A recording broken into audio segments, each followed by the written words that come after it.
agora foi. Jonathan, Lucas, Luiz, Anderson, Luísa, Cristiano,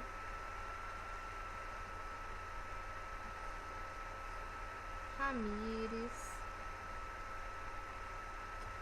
e Manu Santos. Bom dia, Manu. Bom dia, Sora. Tá bom, então vamos lá. Página 24. Vamos lá, gente. Correspondências. Vimos na aula passada a introdução do simbolismo, né? Vocês estão me escutando? Sim. Tá. Vimos que o simbolismo ele é completamente diferente do parnasianismo. Por quê? Porque ele traz um caráter mais pesado, mais fúnebre, né?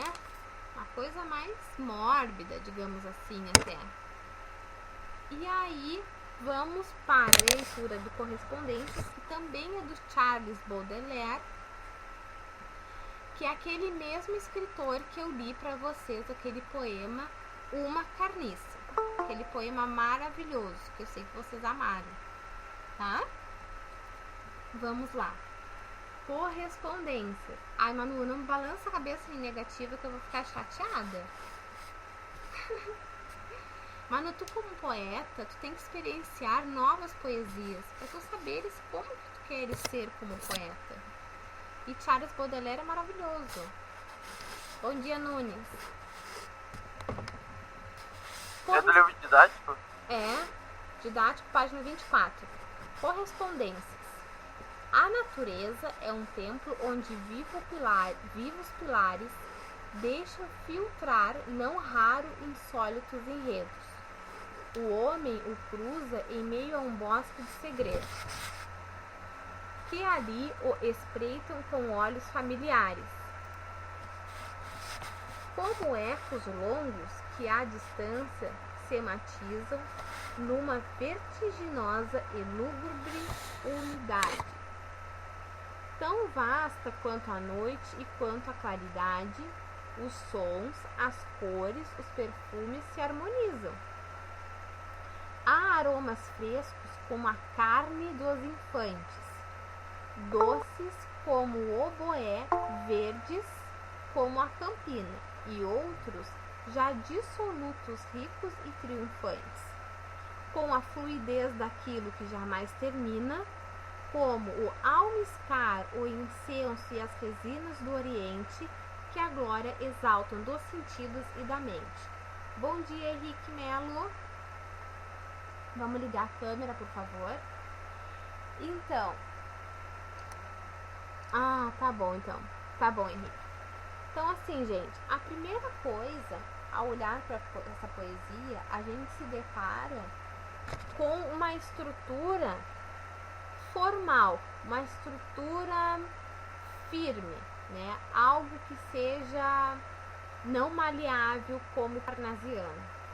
Como que eu sei que essa estrutura ela é firme, né? Ela não é livre, ela é fixa, porque se trata de um soneto. Então, a primeira coisa que eu quero que vocês escrevam no livro, no caderno, onde queiram as informações que eu vou dar, mas já vou dizer para vocês que são bastante informações. Então, se avivem. Tá? Então, ele é um soneto, né? Então, o simbolismo apresenta estrutura fixa. O soneto apresenta estrutura fixa de 2 quartetos e 2 tercetos.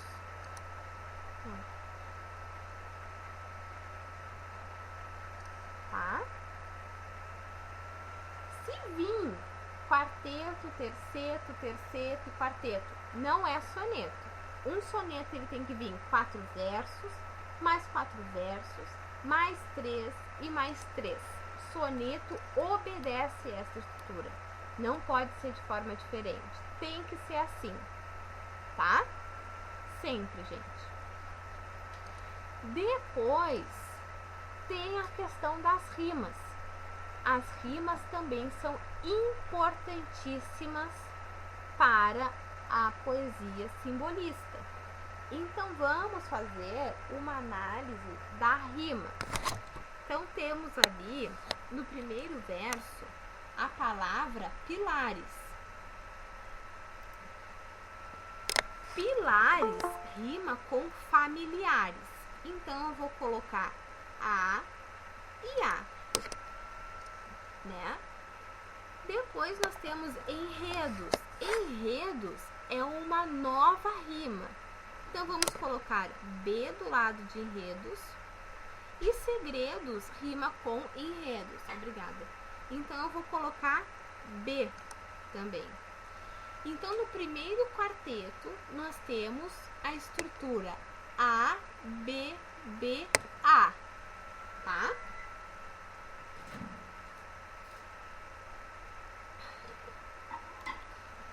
Segunda estrofe, tá? Gente, é estrofe, é verso.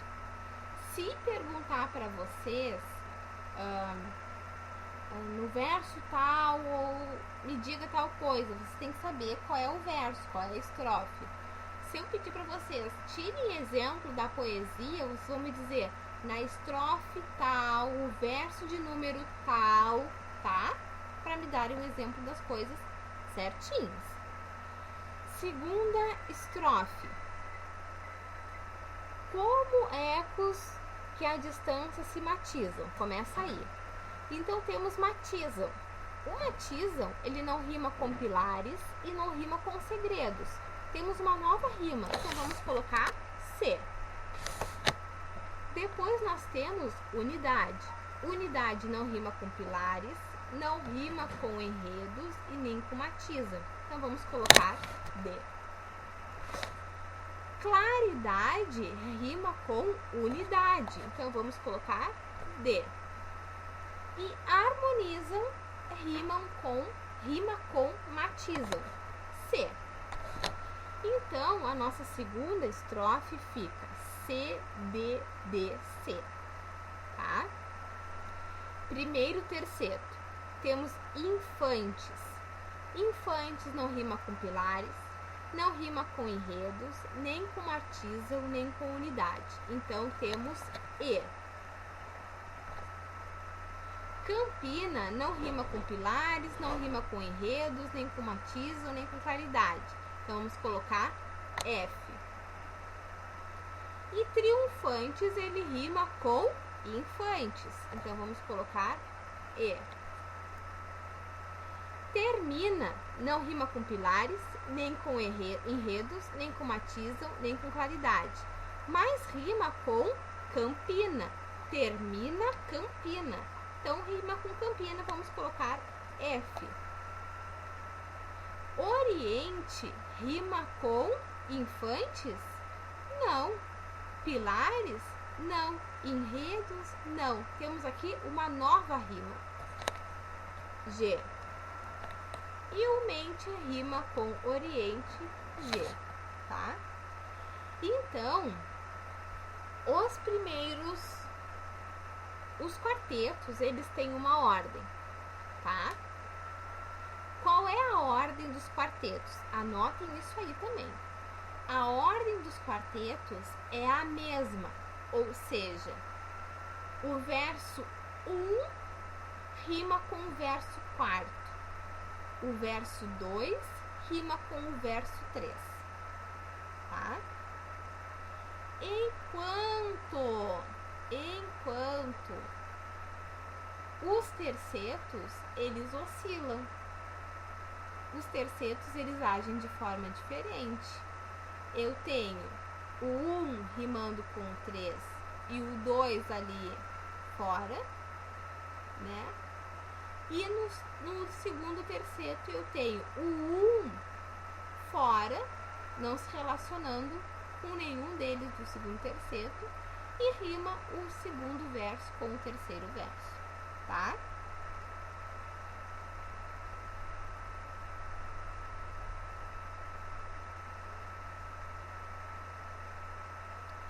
Então, o que a gente pode concluir disso tudo que a gente acabou de ver sobre as rimas, né?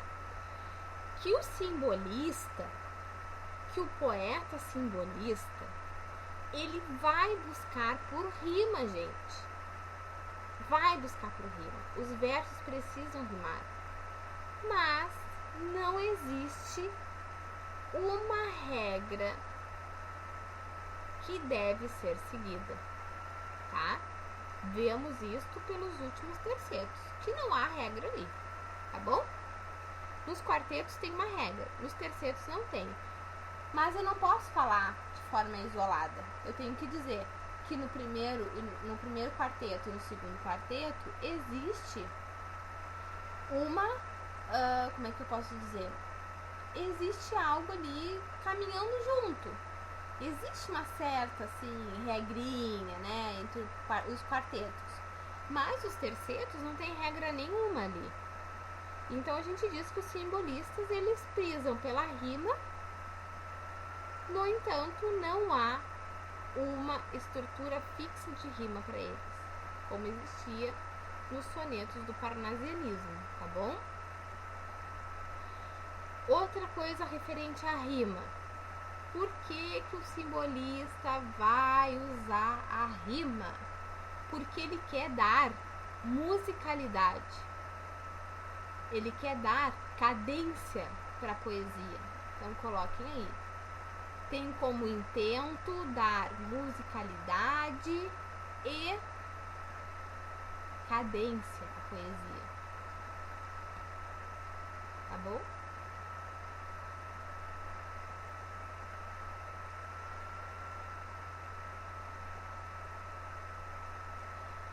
Aí nós temos uns recursos, né, muito utilizados na poesia simbolista, né? Que recursos são esses da figura de linguagem que vocês já estão carecas de saber? O primeiro é a aliteração, que é repetição de consoantes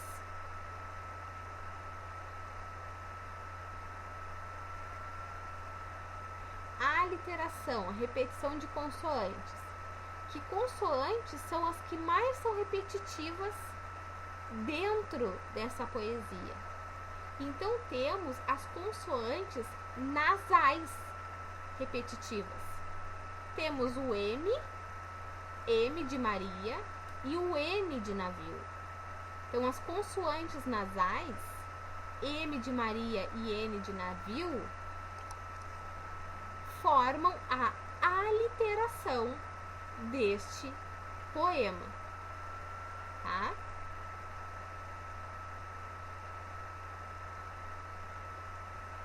O segundo recurso que o poeta simbolista usa é a assonância.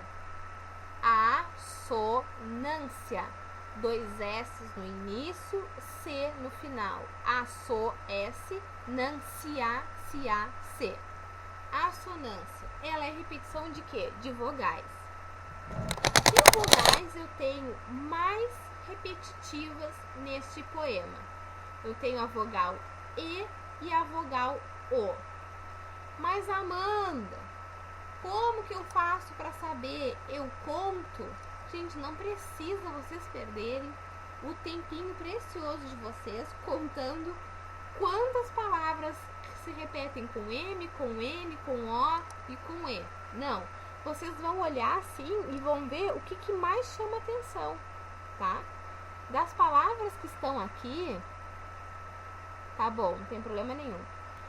Das palavras que tem aqui, quais que tem mais ocorrência de O? Pô, tem várias palavras com ocorrência de O. Mas eu tenho versos que não tem ocorrência de E. Então, peraí. Então, não vamos usar o E, vamos usar tal palavra. Então, vocês têm que pensar assim, tá? Bueno. Outro recurso, e esse é típico do simbolista. Gente, quando eu digo típico, é típico mesmo. Eu quero que vocês façam qualquer coisa aí, tá? Marquem fluorescente, colocam um LED, não sei. Mas uma característica típica do poeta simbolista é a sinestesia. Tudo com S. Sinestesia, tudo com S. Já falei na aula passada para vocês e vou repetir, né? Para deixar isso bem gravadinho nas cabecinhas lindas de vocês. Que a sinestesia é a busca pela exploração, dos sentidos, dos 5 sentidos, né? Quais são os 5 sentidos? O tato, o paladar, o olfato, a visão e a audição, tá? Busca pelos 5 sentidos. Aí eu convido vocês, depois que vocês escreverem, né? Convido vocês a lerem o 4º verso da 2ª estrofe. Audição e o quê? É tato, paladar, olfato, visão e audição.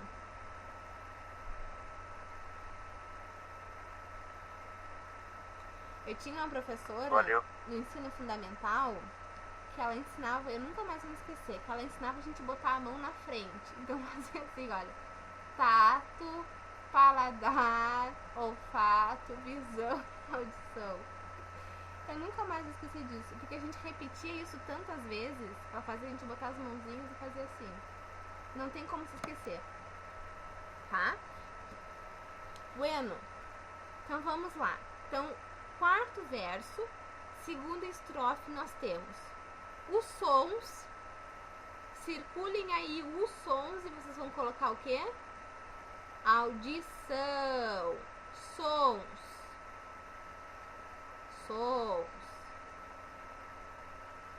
cores, visão, perfume, olfato. Se harmonizam, não tem muito o que dizer. Vamos ver outros.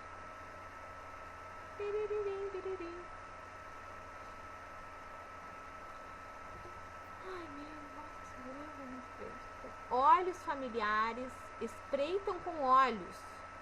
Espreitam com olhos é visão. Ecos, audição. Matizam, visão.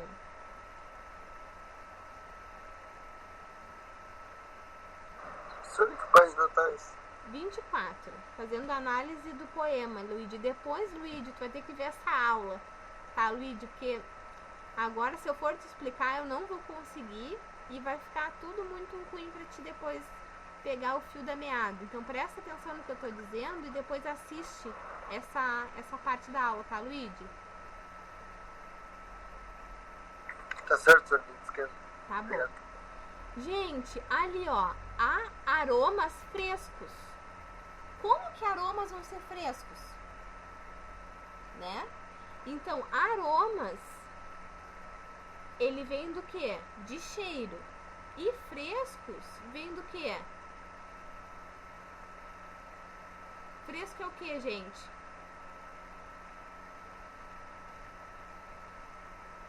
Gelado? Isso, mas é de qual sentido? Tato, olfato, paladar?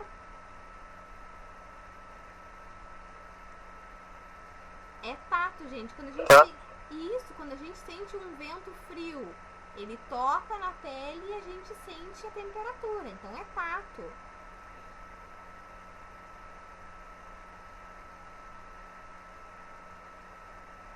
Tá? Doces, paladar. Doces como aboé. Paladar, esses doces aí. Acho que a gente conseguiu achar os 5 sentidos, né? Achamos? É que eu só não marquei aqui, eu acho que sim. Sons, cor, perfumes. Achamos os 5 sentidos aí na poesia, tá? Dito isso, vamos para a correção dos exercícios, do teminha para a casinha, tá? Fizemos toda uma análise.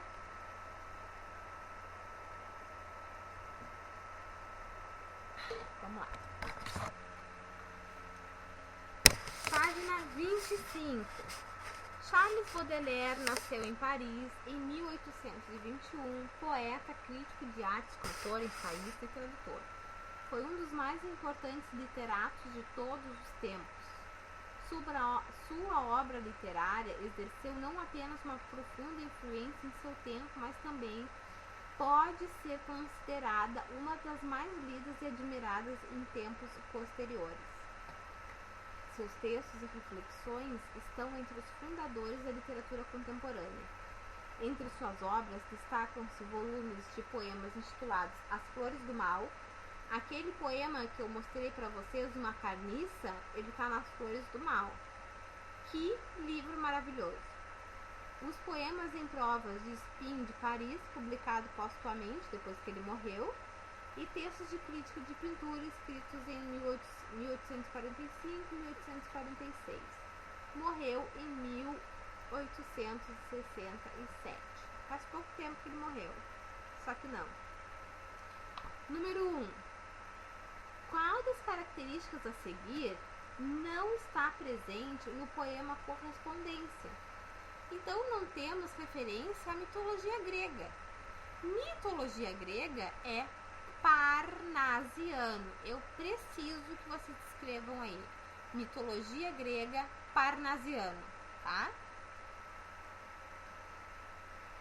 Luísa, não tô te vendo. Manu, Nunes, Henrique Melo tá sem câmera e Eduardo Arpini.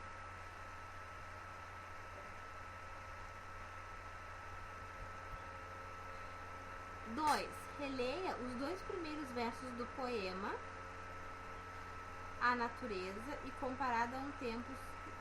Professora, qual que é pra marcar não? Letra B. É contemporânea pelo naturalismo. Então, letra A. Explica a diferença entre a ideia de natureza presente nesse soneto e o modo como a natureza é compreendida pelo naturalismo. Então, no naturalismo, a natureza é vista de forma científica.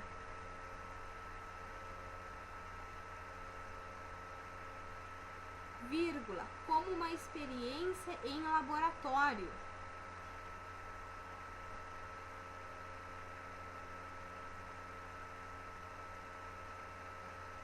Vírgula, a partir do comportamento humano.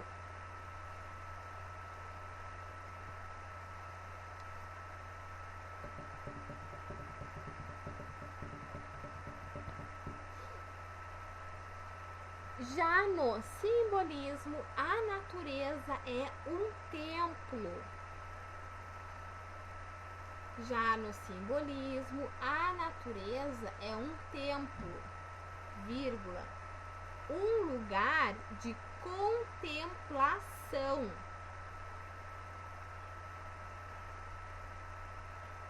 Professora, Oi. o que é o outro parágrafo? Já no simbolismo, é isso? Já a natureza para o simbolista, é isso? Já a natureza para o simbolista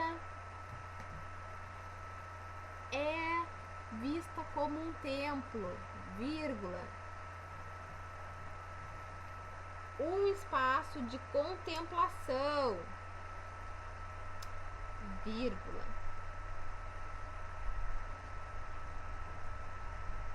um lugar nobre, ponto final.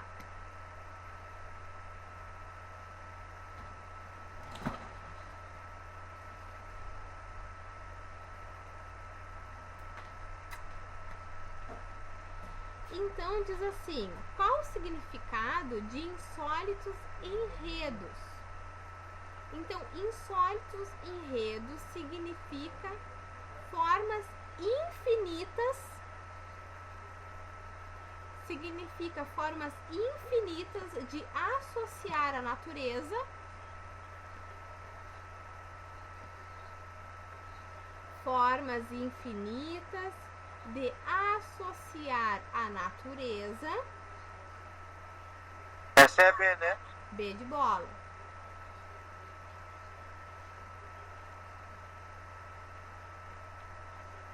Formas infinitas de associar a natureza a lugares de contemplação, de nobreza.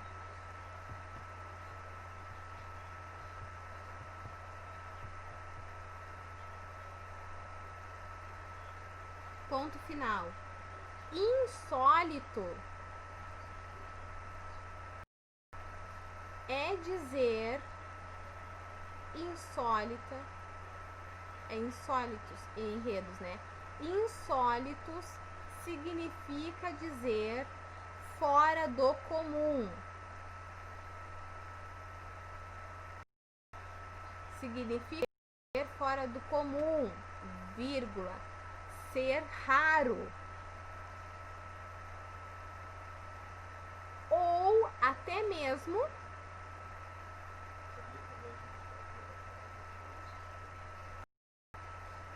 sobre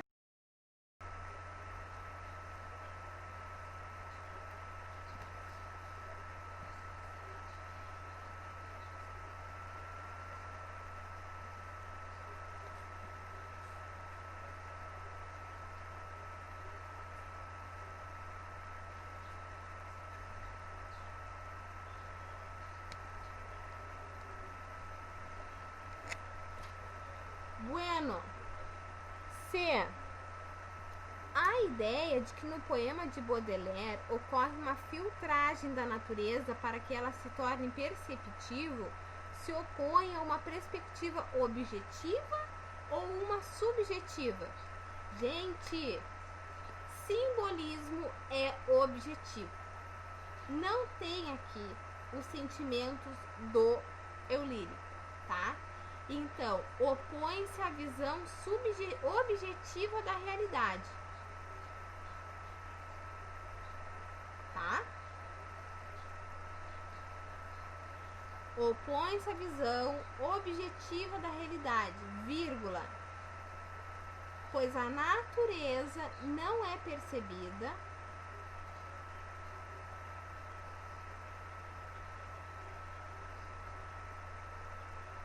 como algo bruto, pois a natureza não é vista como algo bruto, vírgula, como uma matéria-prima.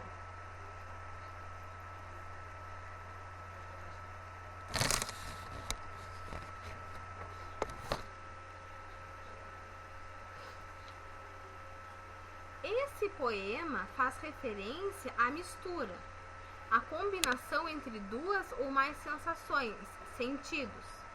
E a esse respeito, responda as questões. Destaque do soneto duas dessas misturas de sensações.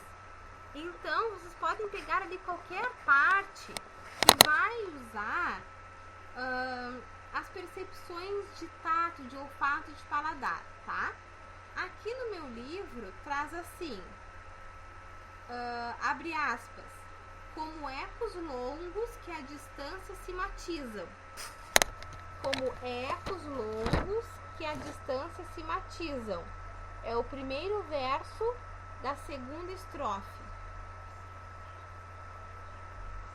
Tô indo muito rápido, gente, tô correndo, né?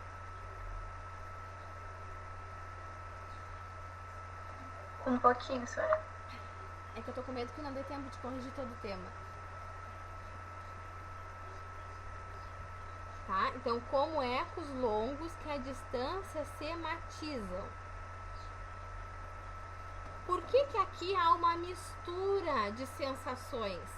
Porque primeiro nós temos ecos, que é audição, e matizam, destacam. Então tá falando aqui a sensação de escutar e de sentir esse escutar como algo muito amplo, tá?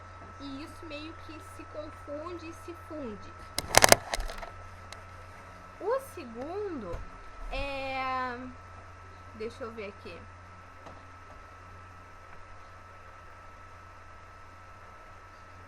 E vocês coloquem aí também que matizar se refere à visão, tá?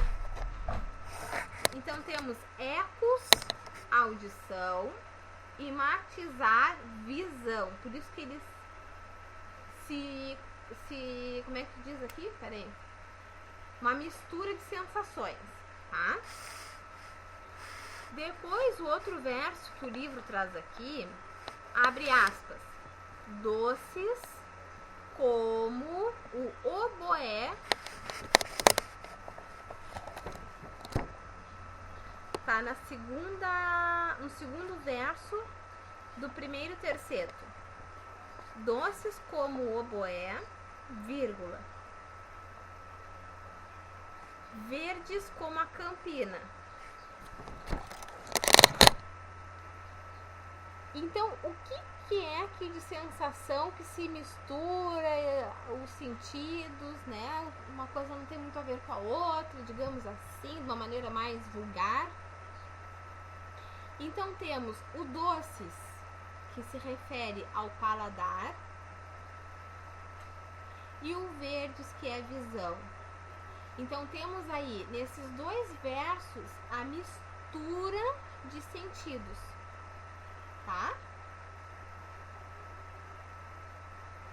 B, como se chama a figura de linguagem que indica a mescla entre um ou mais dos 5 sentidos? Sinestesia.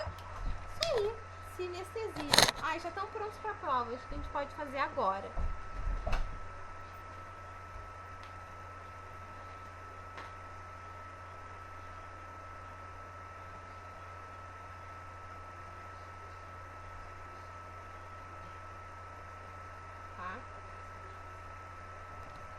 Veja a imagem a seguir, que é uma reprodução da tela pintada pelo artista Odilon Redon, cujo título é Aparição. Na tela de Redon, é possível notar, assim como no poema de Charles Baudelaire, a sugestão de um ambiente em que os 5 sentidos se misturam, criando um efeito de correspondência entre as imagens, tá? Eu, Amanda, consigo ver bem a questão visual. A tela, ela é muito visual, né? Consigo ver que como tem aqui essa imagem, olha aqui, ó. Tem essas pessoas mais ao longe e essas mais perto. Isso aqui dá uma sensação de tato, como se a gente pudesse perceber assim ao tocar que essa aqui tá mais à frente e essa mais ao fundo, tá? Isso seria o tato. Então foi 2, visão e tato, né? Temos flores na tela. Enxergam flores aí na tela? Temos flores aí na tela. Então, se tem flores, nós temos o quê? Olfato. Temos aí a questão do quente e do frio, né? Quente e frio também é tato. Paladar, gente, não consigo achar paladar. Pra mim não dá de achar o paladar aqui.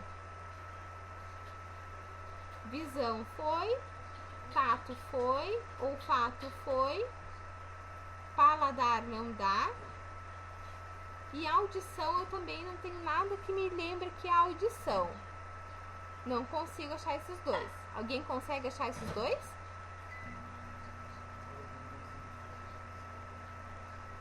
Não? Porque não tem nada aqui que lembra a comida, né?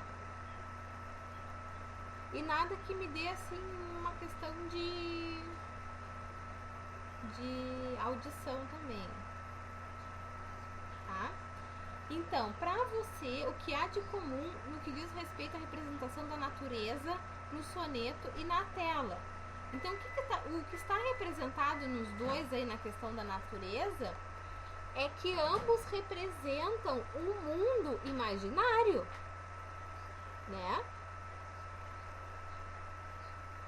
Um mundo imaginário. Nada natural, é subjetivo, tá? Gente, lembrem-se que uma escola literária, ela vem para substituir outra escola literária ou para se opor a outra escola literária. Então, nós tínhamos lá o barroco, que ele era completamente teocêntrico. Aí veio o arcadismo para ser antropocêntrico. Depois veio o romantismo. O romantismo não tem mais nada do que ser subjetivo. Aí veio o realismo e o naturalismo para tirar toda essa subjetividade, né? Veio o parnasiano, que o parnasiano ele anda aqui juntamente com o realismo, naturalismo, um coladinho do outro, que também é objetivo. E aí vem o simbolismo para terminar com essa onda de objetividade e vem com a sua subjetividade, tá? Então o simbolismo ele é subjetivo e teremos toda essa questão da imaginação, da busca por coisas que não são objetivas, tá? Que são fora do natural, tá bom?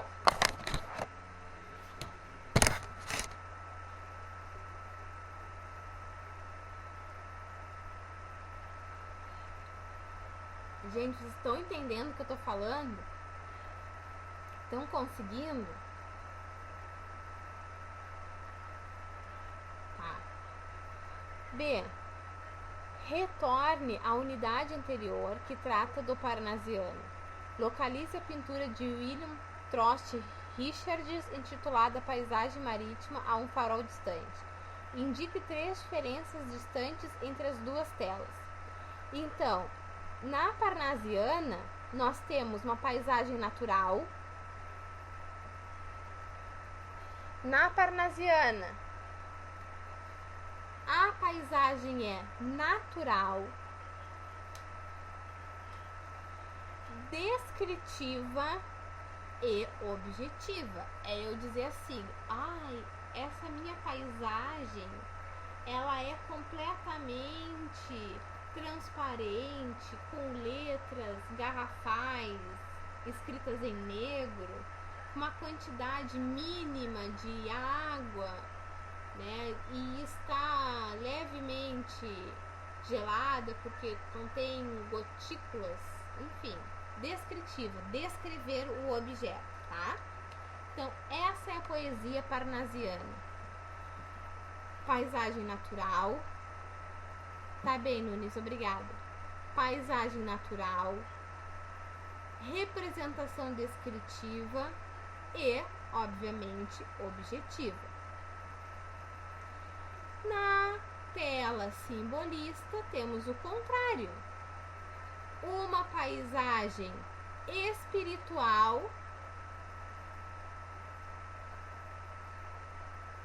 vírgula, do imaginário,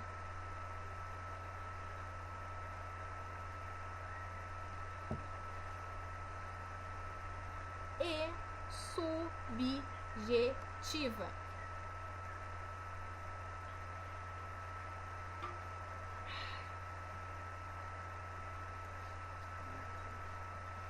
Seis.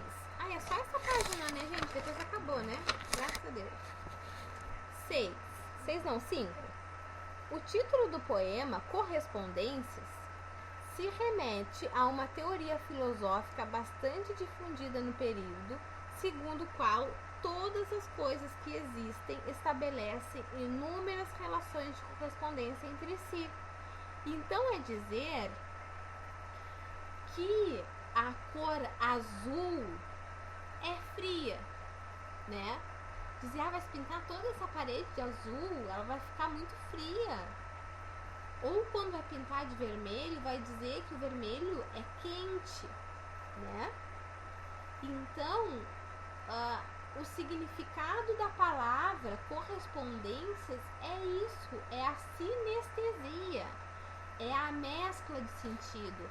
É eu dizer que o aboé... Como é que é lá? Peraí.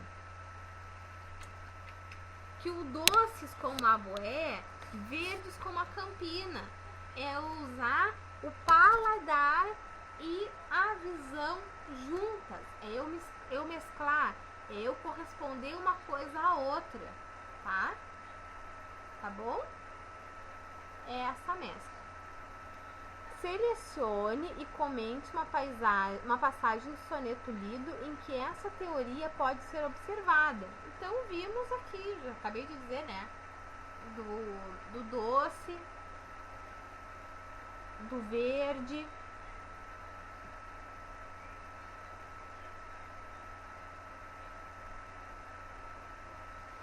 Tem deixa eu procurar. Vão ali, por favor, para pro segundo quarteto. Diz assim: como ecos longos que a distância se matiza. Então já vimos aqui ecos, audição, e matizam se remete à visão, né?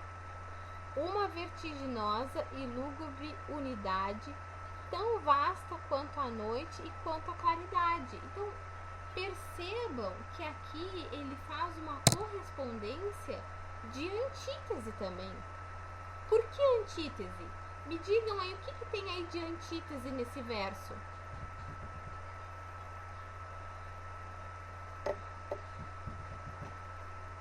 O que tem de antítese aí, gente?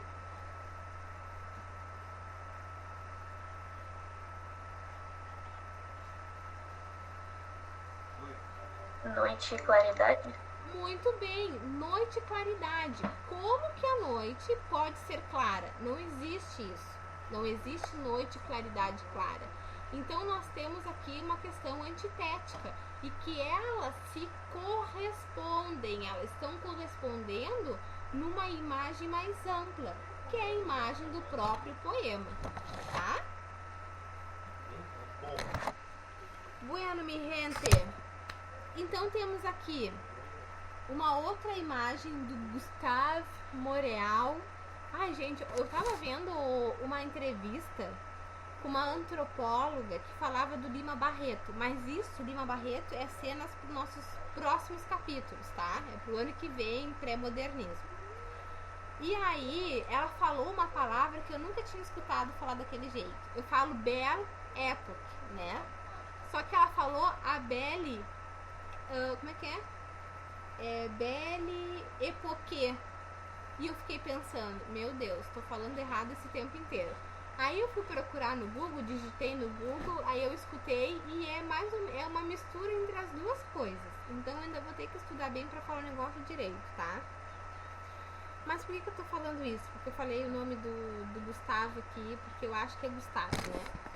Bom, o que a gente tem aqui nessa tela? Nós temos aqui um mundo completamente imaginário. Não tem mais do que ser imaginário essa tela e subjetiva, porque eu tenho unicórnios. Queria eu que na realidade existissem unicórnios? Queria eu que existissem unicórnios. Amo, acho lindo. Mas isso não existe, isso está no nosso imaginário, está no mundo de fantasia. Então eu quero que vocês escrevam aí do lado da tela. Tela subjetiva, busca pelo imaginário. Tela subjetiva, busca pelo imaginário. Elemento como unicórnio, tá? Temos uma pessoa completamente vestida e outra completamente nua num lago. A não ser que seja um lago privado, esse tipo de ação também não poderia acontecer, né? Uma pessoa completamente nua no meio de unicórnios e mais pessoas na volta, né? Enfim, é tudo uma fantasia meio complicada, assim, da gente, às vezes, relacionar, né? Com a nossa realidade, ainda mais porque a gente não vive nesse período simbolista, tá bom? Se tiver que elencar os 5 sentidos, bom, é uma tela, ela é visual, né? Tem a questão do tato, não tem nada em alto relevo. Aqui não tem essa ideia de trazer alto relevo. Mas existe o tato entre os personagens, né? Entre as mulheres e os animais e entre as próprias mulheres. Existe aqui a questão do tato, tá? Existe aqui a questão do paladar, porque bem no cantinho direito nós temos um cálice ali. Significa que a pessoa está bebendo alguma coisa, tá? Dando aí as dias para quando vocês fizerem a prova vocês souberem o que dizer na prova, tá? A mulher que está nua está agarrada em flores, ó. Olfato, tá? Audição, bom, aí a audição já me pega também porque elas não estão nem conversando, né? Se elas tivessem uma de boca aberta, assim, ó, podia dizer ali que elas estão conversando e simboliza a audição, mas não tem, tá? Então vimos tato, olfato, paladar e visão. Só faltou realmente o do gosto, o paladar, tá bom? Como a nossa prova é na próxima semana, eu vou dar o resto do livro para vocês fazerem de tema. Mentira, não vou nada. Vou deixar vocês estudando, tá? E aí nas próximas aulas, nas aulas do dia 9, a gente tenta dar conta aí do resto do livro. E o que eu não conseguir dar conta, eu gravo um vídeo para vocês terem um livro completo. Porque vocês vão precisar ter esses materiais completos na hora de fazer o Enem, tá? Já falei para vocês que o ano que vem vocês terão um outro livro, um outro material muito mais focado no Enem. Não que esse não seja, gente, eu vou defender que o sistema positivo de ensino, ele tem muitas questões que são do Enem, então, né, também tem foco no Enem. Mas aquele lá, ele traz mais material de redação, revisão, enfim, tá? Bueno, então é sempre bom ter os livros completos para que vocês possam estudar depois, tá bom? Então vamos